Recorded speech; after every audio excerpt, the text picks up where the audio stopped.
Isang local media personality ng Tacloban City na kinilala sa alias na Hill ang inaresto ng National Bureau of Investigation o NBI sa isang entrapment operation noong Agosto 13 sa barangay Canap, San Miguel, Leyte. Ayon sa impormasyong nakalap ng K5 News FM Tacloban mula sa isang reliable source, nakatanggap umano ng intelligence information ang pulisya hinggil sa umano'y planong pagpatay kay San Miguel Mayor Norman Sabdao. Likawan ang masakit, papakuro ng immune system, Mag-Mighty C.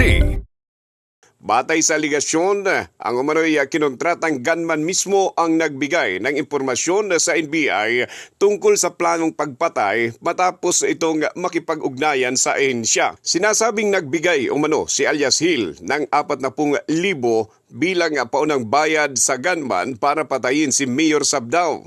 May karagdagang 40,000 umano na ibibigay matapos may sagawa ang misyon. Bilang bahagi ng operasyon, humingi ang gunman ng karagdagang 10,000 piso kay alias Hill.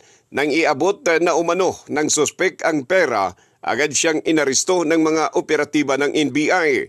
Na-recover sa operasyon ang perang ginamit sa transaksyon, isang cellphone na sinasabing naglalaman ng mga ebidensya ng kanilang komunikasyon at ang sasakyang ginamit ng suspek. Kinasuhan ng suspek ng attempted murder, grave threats at direct assault na may inirekomendang piyansa na aabot ng 141,000 pesos. Para sa DTX 500 Morning Newscast, ito si K5 Roger Tilana mula sa impilang kampiyon sa mga balita, serbisyo publiko at kasiyahan sa lungsod ng Tacloban at buong Eastern Visayas, K5 News FM.